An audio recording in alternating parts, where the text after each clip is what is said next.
किसान भाइयों, आप सभी का स्वागत है किसान हेल्पर चैनल में। किसान भाई, हम सब गेहूं से तूफानी पैदावार लेना चाहते हैं। जो हमारे किसान भाई और गेहूं से बहुत अच्छा उत्पादन निकालना चाहते हैं, उनको जो है कुछ काम करने होंगे।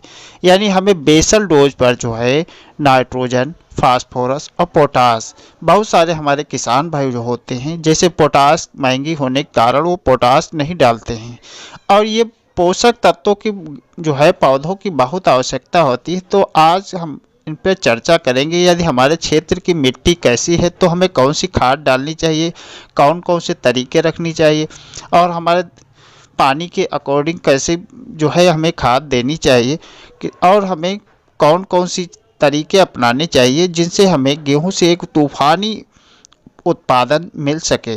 किसान भाई, जानकारी शुरू करने से पहले एक छोटी सी रिक्वेस्ट है, जो लोग चैनल पर नए हैं वो चैनल को सब्सक्राइब कर लें और पास वाली घंटी को अवश्य दबा दें, ताकि खेती बाड़ी से संबंधित सभी वीडियो उन तक सबसे पहले पहुंचती रहें। अब किसान भाई चलिए शुरू करते हैं। किसान भाई, जैसे हम लोग कुछ गलतियां कर देते हैं, तो हमें सबसे पहले अच्छी पैदावार लेने के लिए कुछ बातों का अवश्य ध्यान रखना होगा, जो हम सबसे पहले बताएंगे। सबसे पहले है अगेती बुआई। यदि आप गेहूं से अच्छा उत्पादन लेना चाहते हैं तो बुआई जो है अगेती करें, यानी समय पर करें। अगेती बुआई में अक्टूबर से नवंबर तक अवश्य लगा दें, क्योंकि जब आप पछेती बोते हैं, जितना 15 नवंबर के बाद जितना समय आप घटाते जाते हैं, उसके अकॉर्डिंग जो है आपको उत्पादन दिन प्रतिदिन घटता जाता है। और उसके बाद आता है बेसल डोज की खादें। यानी हम जो है खादें जो दे रहे हैं, बेसल डोज पे हमें बहुत सावधानी रखनी होती है, यानी पूरे जो है खादें अवश्य देनी होती हैं, क्योंकि बेसल डोज पे हम पर्याप्त खादें नहीं दिया तो बाद में जो हम खादें देते उतना कार्य नहीं कर पाती जितना बेसल डोज पर।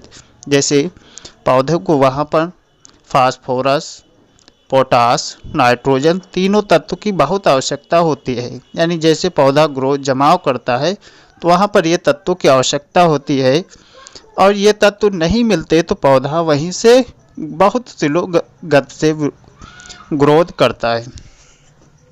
उसके बाद आते हैं वैरायटी। आप जो है अच्छी उत्पादन के लिए आप अच्छी किस्म की वैरायटियों का अवश्य चयन करें, क्योंकि वैरायटी उत्पादन में बहुत अहम रोल रखती है। जब आपकी वैरायटी अच्छी होती है तो उत्पादन भी अच्छा निकलता है। खेत की जुताई, यानी आप गहरी जुताई कर लें। जो आपकी पिछली फसल जो आपने लगाया था उसके यदि अवशेष हैं, तो आप जब पलेवा कर रहे हैं उस समय तो हल्की यूरिया डाल के स्प्रे कर दे। 2-4 दिन में वो जो अवशेष हैं पिछली फसल के वो नष्ट हो जाएंगे और खेत अच्छे से तैयार कर लें। और किसान भाई, ये जो गलती हम सब बहुत ज़्यादा किसान करते हैं, बीज उपचार। यानी जो बुआई बीज करे, चाहे घर का या हो चाहे मार्केट से बीज लाए, बीज उपचार करके ही बुआई। किसान भाई, इन बिंदुओं पर आप ध्यान रखेंगे तो गेहूं से एक तूफानी उत्पादन मिल सकता है। किसान भाई, अब बात करी जाए खाद की, यानी हमें खाद कौन सी देना है। तो खाद जो है सबसे पहले डीएपी तो हमें फास्फोरस की तो हर फसल में बहुत आवश्यकता होती है। अब बेसल डोज में जो है डीएपी का बहुत अहम होता है, यानी जो बेसल डोज पर डीएपी डालते हैं। उसके बाद होता है पोटास की हमारी ज़मीन में बहुत कमी होती है। पोटास से हमारे दाने चमकदार होते हैं और पौधा अच्छा ग्रोथ करता है। जो मौसम की मार होती है, जैसे उंदर, फरवरी मार्च में गर्म लू, तो उससे भी पोटास बचाती है। एक आध पानी आप लेट भी चले जाते तो पोटास से जो है खास नुकसान नहीं होने देती है। उसके बाद जो हमें तीसरा खाद देना है वो है यूरिया। यानी बेसल डोज पे हमें यूरिया जो देना है वो हमारे पौधों के लिए बहुत ही उपयोगी होती है, क्योंकि जब हमारे पौधे बीज का अंकुरित जमते हैं तो वहाँ जो है नाइट्रोजन वो तुरंत मिल जाते हैं, और पौधे वहाँ पर पौधों को नाइट्रोजन की बहुत आवश्यकता होती है। पौधे बहुत तेज़ी से ग्रोथ करते हैं। ये 3 खादें आप किसान भाई बेसल डोज में अवश्य डालें, जो गेहूं से अच्छी पैदावार निकालेगी।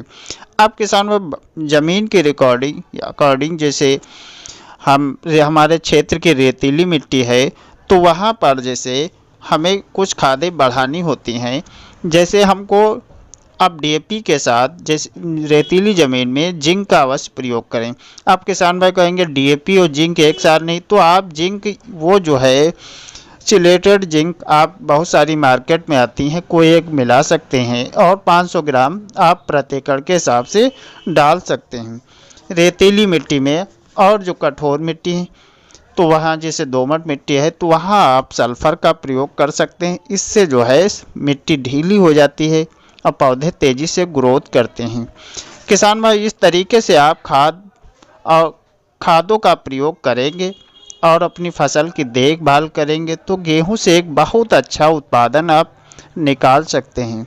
किसान भाई जानकारी अच्छी लगी है तो चैनल को सब्सक्राइब कर लीजिए और पास वाली घंटी को अवश्य दबा दीजिए ताकि खेती बाड़ी से संबंधित सभी वीडियो आप तक सबसे पहले पहुंचते रहें। धन्यवाद। जय जवान जय किसान।